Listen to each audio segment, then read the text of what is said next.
양봉, 오늘도 10월달 실습을 해보겠습니다. 오늘 해볼 거는 별거 아니고 그냥 화분떡 빼주기요. 화분떡 빼주기. 이제 10월까지 해가지고 산란을 막 받느라 화분떡을 넣어 놓으셨을 거 아니에요. 그럼 그 화분떡을 계속 월동하는 내내 두는 게 아니라 빼줘야 됩니다. 그 빼주는 걸 실습을 해볼 건데, 이거 그냥 빼주면 되지 왜 굳이 화분떡을 빼주는 걸 실습을 하냐 싶으실 텐데, 이게 빼줘야 되는 이유가 있기 때문이에요. 첫 번째는 안 빼주면 안에서 화분떡이 딱딱하게 굳고 막 이게 변질돼 가지고 더 이상 못 쓰게 됩니다. 그 아깝잖아요. 그러면은 다 먹을 때까지 놔두면 되지 왜 굳이 빼주냐 싶으실 텐데, 날씨가 어느 정도 추워지면은 얘네들이 이제 산란도 멈추고 육아도 포기를 해요. 그러면은 화분떡을 넣어줘봤자 먹질 못합니다. 그래서 우리가 생각하는 것처럼 언젠간 다 먹겠지가 안 되고 화분떡이 그냥 그대로 굳어버려요. 그리고 두 번째는 이제 아까 말씀드렸다시피 벌이 추워지면은 산란을 멈추는데, 그거를 우리가 조금 조절을 해줄 필요가 있어요. 왜 그러냐면은 너무 오랫동안 산란을 받아도 얘네들이 계속 육아를 해야 되기 때문에 힘들어가지고 봄에 갑자기 딱 급사하는 경우도 생기고, 또 산란을 너무 일찍 끝내도 이게 더 받을 수 있는데 덜 받았기 때문에 벌이 조금 줄어드는 경우도 생기고, 그렇기 때문에 이거는 이제 나의 이 숙련도와 이런 걸 이제 경력을 통해 가지고 조절을 해줘야 되는 필요가 있는 겁니다. 화분떡을 빼볼 건데, 자 그럼 그 남는 화분떡은 어떻게 하느냐까지 오늘 한번 다 말씀을 드려보겠습니다. 자 오늘은 10월 15일이고 화분떡은 실제적으로 빼주는 날짜는 한 10월 20일쯤 돼요. 근데 제가 왜 오늘 찍느냐, 미리 올려놔야지 여러분들이 10월 20일에 뺄 수 있기 때문에 제가 미리 올리는 겁니다. 저도 오늘은 빼는 신용하고 딱 빼는 모습만 보여드리고 다시 넣어놨다가 20일에 다시 뺄 거예요. 자 그러면 왜 20일에 빼느냐, 이제 저희 이 경기도 지역에서 20일에 빼주는 이유는 일벌의 탄생 주기와 관련이 있기 때문이에요. 일벌은 21일 만에 이제 딱 부화하죠.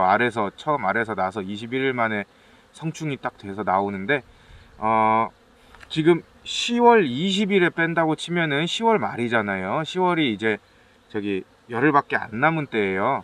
그러고 나서 11월 한 중순 14일 이쯤 해가지고 뭐가 옵니까? 매년 수능이 옵니다. 수능이 오면은 제일 유명한 거 수능 추위가 따라오죠. 수능 추위가 오면은 얘네들이 추워가지고 육아를 포기해요. 봉구를 싹 뭉치고 더 타이트하게 뭉치고 키우던 애벌레도 다 물어내 죽이고 숯벌도 다 물어내 죽입니다. 그 시기에. 그렇기 때문에 10월 한 20일쯤 요때쯤 해서 빼주셔야지, 이제 10월 20일쯤에 산란한 애들을 마지막으로 해서 얘네들이 더 이상 화분이 없구나, 그러면 더 이상 산란도 안 하고 육아도 안 해야겠다, 이런 마음을 먹게 되는 겁니다. 그렇기 때문에 이제 10월 20일, 제가 20일이라고 계속 말씀드리지만 대충 그 언저리쯤에 빼주시면은 얘네들이 육아를 포기하는 그 시기에 맞춰서 산란을 그만 받을 수 있는 겁니다. 자 화분떡 빼는 법 모르시는 분들 없죠. 그냥 빼면 됩니다. 하지만 벌이 안 다치게 빼주시는 게 좋고요. 지금 요거 같은 경우에는 하나를 넣어줬는데 늦게 넣어주는 바람에 얘네들이 거의 다 먹질 못했어요. 거의 넣어준 상태 그대로인데 이대로 그냥 빼셔도 됩니다. 화분을 얼마나 먹었든 얼마나 조금 남았든 얼마나 많이 남았든 그 날짜에는 그냥 빼주시는 게 좋아요. 만약에 봉군이 몇 개 안 돼가지고 내가 내일도 열어볼 수 있고 모레도 열어볼 수 있고 그렇다, 그러면은 하루 이틀쯤 더 남겨 놓으셔도 되는데, 봉군이 많다면 그냥 한 번에 해주십시오.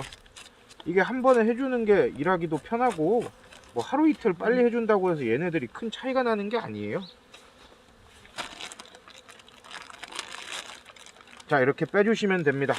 그러고 나서 중요한 게, 저희 화분떡을 이렇게 놔두면은 비닐 아래로 얘네들이 이렇게 밀탑을 쌓아요. 딱 보시면은 떡밥 있던 자리, 비닐 있던 자리에서 밀탑을 쫙 쌓았잖아요. 절대 뜯지 말고 놔두십시오. 겨울에 얘네들이 이렇게 가만히 있으면은 공기가 막 정체되고 그래가지고 굉장히 탁해져요. 얘네들이 밖으로 나와서 숨을 쉴 수가 없잖아요. 그렇기 때문에 좀 뭐라 그래야 되지? 공기가 도는 공간을 확보하려고 이렇게 밀탑을 쌓는 거기 때문에 이런 게 쌓여 있으면 월동 날 땐 그냥 놔두시면 됩니다. 자 화분떡을 빼냈으면은 다시 원상복귀 해주시고, 원상복귀 해주셨으면은 이 떡이 남았잖아요. 이 떡을 어떻게 하느냐, 이제 저희 화분떡을 사신 분들은 저희랑 똑같을 거예요. 이렇게 비닐 하나로 포장을 해서 드립니다. 이 비닐은 저희가 절대 버리지 말고 화분떡 넣을 때 그 위에 덮어주라고 말씀을 드리잖아요. 이 상태로 비닐이 같이 있으면은 이 화분떡을 그냥 비닐로 포장해 주세요. 자, 이렇게 화분떡을 싸셨으면은 이 화분떡은 내년에 또 재활용을 할 수 있어요. 절대 버리시면 안 돼요. 이 화분떡은 반드시 내년에 재활용을 하시는 겁니다. 이 재활용을 어떻게 하는지 알려드릴게요. 냉장고 이런 데에다가 아니면은 햇빛 안 드는 서늘한 데에다가 보관하시면 됩니다.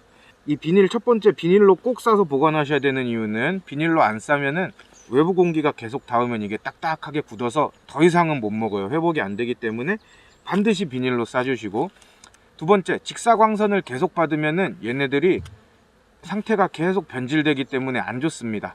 그리고 세 번째, 서늘한 곳에서 보관해야 되는 이유는 월동기간이 11월, 12월, 1월 거의 한 3달을 하잖아요.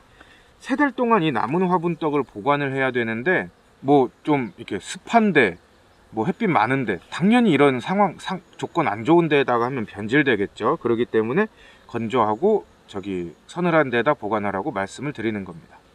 자, 그리고 이제 딱 내년이 됐어요. 봄벌 깨우기 할 때가 됐습니다. 그러면 이 화분떡을 어떻게 하느냐, 이거를 봄벌 깨우기 하기 뭐 한 3일 전, 일주일 전 이때 전기장판 이런 걸 틀어 가지고 옛날에 청국장 데우듯이 뜨뜻하게 데워 놓으세요. 그러면은 이 안에 있는 설탕이랑 이런 게 싹 녹으면서 다시 말랑말랑해지고 따뜻해집니다. 그때 벌통에 다시 넣어 주시거나, 만약에 까먹어 가지고 막 내가 이거를 미리 못 데웠다, 혹은 우리 집은 전기장판도 없다, 그러면은 전자레인지에다가 넣고 데우시면 돼요. 전자레인지에 이 그냥 비닐째로 딱 넣고 한 3분인가 뭐 어쨌든 따뜻할 때까지 데우시면은 이제 얘가 다시 돌아오기 때문에 그렇게 데워 가지고 먹이시면 됩니다. 자, 간단하죠? 이것도 재활용을 할 수 있기 때문에 보관만 잘 해주시면 됩니다. 대신에 보관을 이생하게 한 다음에 재활용을 하려고 시도한다, 그거는 말도 안 되는 거예요. 보관을 좀 잘 해주셔야 돼요. 자, 저희는 이렇게 재활용도 용이하도록 이렇게 딱 비닐까지 재활용할 수 있도록 제공하고 있기 때문에 여러분들의 많은 구매 부탁드리겠습니다. 저희도 직접 먹이는 화분떡이기 때문에 안심하고 먹이셔도 돼요. 자, 그러면 화분떡 빼기와 화분떡 보관 방법은 여기까지 알아보고 또 다음에는 다른 실습으로 돌아오겠습니다. 양봉!